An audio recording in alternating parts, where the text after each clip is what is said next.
Well, it's here. It's worse than hr127, not necessarily because the bill text is worse, but it's worse because this is something that could actually pass. I talked in the past about my bill when Sheila Jackson and Al Green introduced like 6 or 7 gun bills that had various levels of terribleness to them, and I discussed how things like closing the gun show loophole or just generally having universal background checks federally would be the most likely target that they would go after first, because it's the kind of bill that the weak Republicans are willing to bend the knee for, and the weak Democrats are willing to say, hey, look, we did something to stop gun violence and gun crime. We did it, everyone. Yay, we won.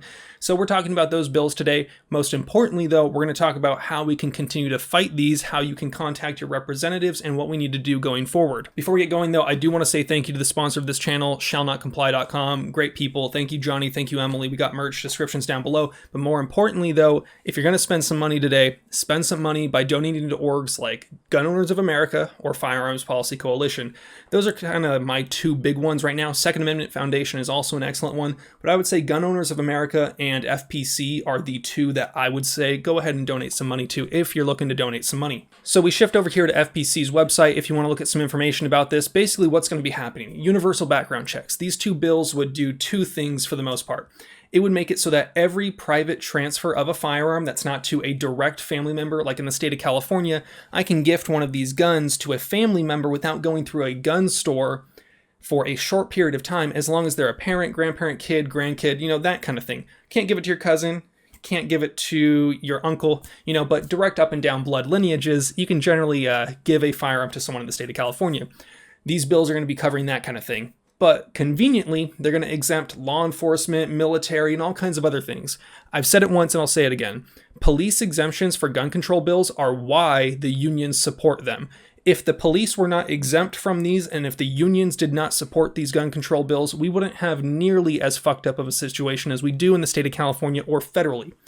Police, please reach out to your unions. Tell them to stop enforcing these gun control measures and stop allowing them to get passed by writing in your own little exemptions. I'm fine with cops in the state of California buying off-roster guns and then selling them. The fact that the constant exemptions are only being put there so that the unions will support them and back them on, ad reads, kind of fucked up. So we're talking about this HR 1446 and HR 8. Both of these are potentially going to be heard next week and are going to be trying to be voted on as soon as possible to kind of get them through the process and ram it through before they can actually have a really good chance to be heard by the media and talked about and debated and whatnot. They're just going to try to ram this through as fast as possible. The other thing that's going to affect people in many states can, if they're 18 to 20, not 21, can buy a handgun from a private seller. Many states that don't have the universal background check requirements can now go as an 18-year-old, buy a handgun from a private party seller, and that's fine. But they can't buy one from a dealer because a dealer is only legally allowed to sell a handgun to someone that's 21 or older. So this would effectively ban federally the transfer of, or the ownership of firearms, of handguns for an 18 to 20-year-old just because they can no longer just buy it from a private citizen. We saw this in Virginia, and I think Virginia might have actually made some progress on that. If you guys know more about that, let me know. I'm not super up to date with everything that goes on in every state. The real big thing about this is the fact that these bills cannot be enforced in most states. Think about it this way. Let's say I lived in a state without universal background checks, and I bought this AR-15. I went to a gun store and I bought it. Now, this is an arrow lower receiver. If the ATF or the DOJ ever wanted to find out where this gun existed, they would say, hey, Arrow Precision, whatever happened to gun with the serial number XYZ?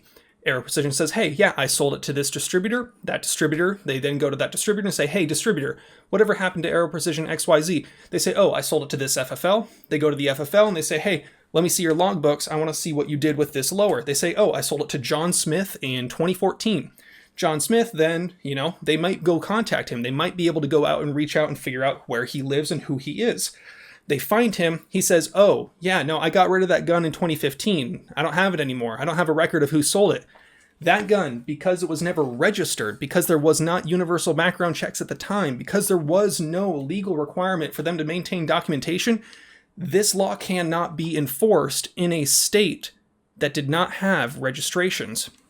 In the state of California, every firearm that was bought after 2014, I believe, is actually registered. So for example, I bought this Aero Precision Lower Receiver in the state of California. The state knows the make, model, serial number, whether it was a receiver or a fully built rifle at the time. They know everything. They know exactly who has it. If this gun is ever used in a crime, it's going to link back to me. And if I didn't do what I'm legally required to do, if this gun is ever lost or stolen, I would be the one that they would go after, because they say, hey, you never reported this gun stolen like you're legally supposed to, but we found it at a crime. And that's how they find you. Now, in a state without that sort of universal background check, it is impossible to enforce these laws. What is to stop someone who is currently, as of this moment, 18 years old, from saying that, hey, yeah, no, I got this handgun that was owned in that state by someone in that state prior to this new law going into effect?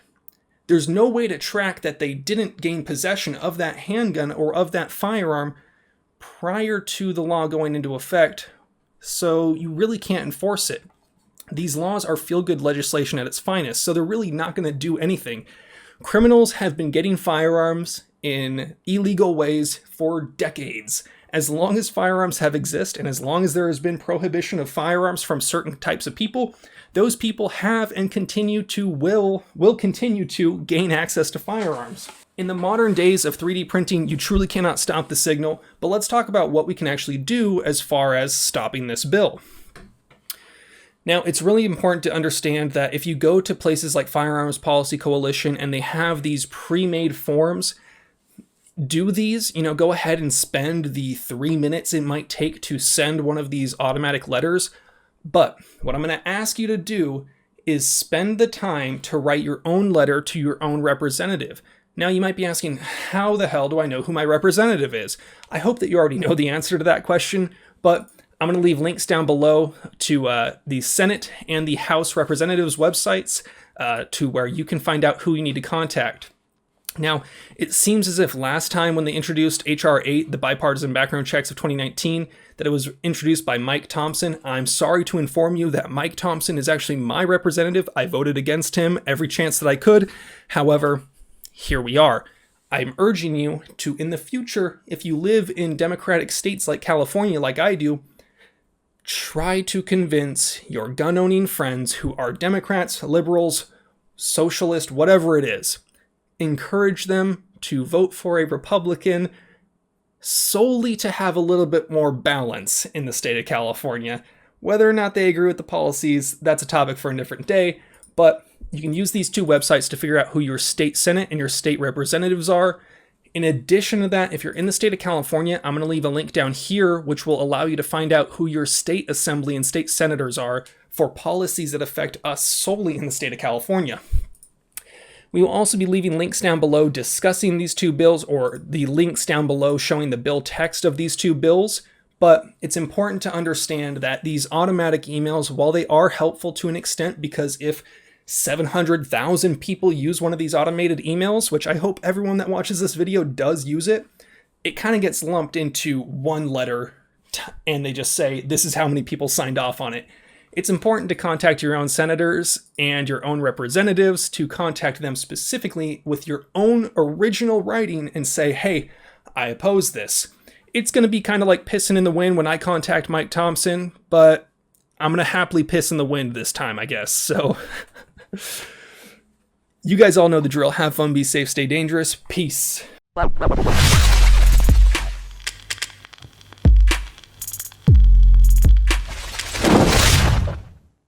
At the time of this video going live, I'm going to be live on twitch.tv/Reno May.